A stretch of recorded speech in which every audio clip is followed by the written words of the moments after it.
Hi Nirmala, good morning. Good morning sir. So మీరు ఎన్ని రోజుల నుంచి హెర్బల్ లైఫ్ షేక్ తీసుకుంటూ ఉంటారు? 6.5 సంవత్సరాల నుంచి తీసుకుంటాను. 6.5 years నుంచి తీసుకుంటున్నారు. సో ఎంత వెయిట్ తగ్గారు, ఎన్ని రోజుల్లో తగ్గారు? 26 kg బరువు తగ్గాను.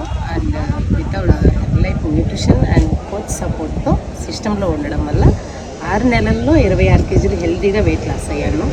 అండ్ 26 కిలోలు ఎక్కువ ఉన్నప్పుడు ఏదైనా ప్రాబ్లంతో సఫర్ అవుతూ ఉండేవాళ్ళ? చాలా ఆరోగ్య సమస్యలు ఉండేవి. అండ్ వెయిట్ ఎక్కువ ఉండడం వల్ల ఎక్కువ ఆయాసం, మెట్లెక్కలేను, ఆయాసం వస్తూ ఉండేది. కాళ్ళు నొప్పులు వచ్చేసి 30+లోనే నాకు థైరాయిడ్ అనే ఒక చిన్న 25 mgతో స్టార్ట్ అయింది ఆ ట్యాబ్లెట్ జర్నీ అనేది. డాక్టర్ గారు సజెస్ట్ చేశారు, ఒక 2 yearsలో నీకు డయాబెటీస్ వస్తుంది అని.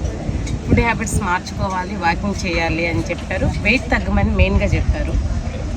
అండ్ ఏవైతే మా జీవనశైలి జరగడానికి రోజువారీ పనికి, కూలి పనికి వెళ్ళేవాళ్ళం, ఆ పని వల్ల పొద్దున్నే 6 గంటలకు వెళ్తే రాత్రి ఏ టైంకి వస్తామో మా చేతిలో లేదు. డాక్టర్ గారు చెప్పింది ఫాలో అవ్వకపోవడం వల్ల నాకు డయాబెటీస్ 2 years కంటే 1 yearకే నాకు డయాబెటీస్ వచ్చింది. అండ్ వచ్చింది కూడా సివియర్గా. నాకు డయాగ్నోస్ చేసినప్పుడు 500 ఉండింది నాకు షుగర్ లెవెల్స్ అనేవి. అండ్ దాని తర్వాత న్యూట్రిషన్ ఎప్పుడైతే స్టార్ట్ చేసిన తర్వాత 3 ట్యాబ్లెట్స్ వేసుకున్నాను సార్. 3 tablets వేసుకున్నాను, morning and afternoon and night. నాకు బాగా పేరు కూడా బాగా గుర్తుండిపోయింది. ఒక 500 mg రాశారు, నాకు 3 ట్యాబ్లెట్స్ యూజ్ చేశాను. మార్నింగ్ బ్రేక్ఫాస్ట్ తర్వాత, ఆఫ్టర్నూన్ లంచ్ తర్వాత అండ్ ఈవినింగ్ డిన్నర్ తర్వాత. థైరాయిడ్ వచ్చేసి 150 mgకి వెళ్ళింది వెయిట్ పెరగడం వల్ల.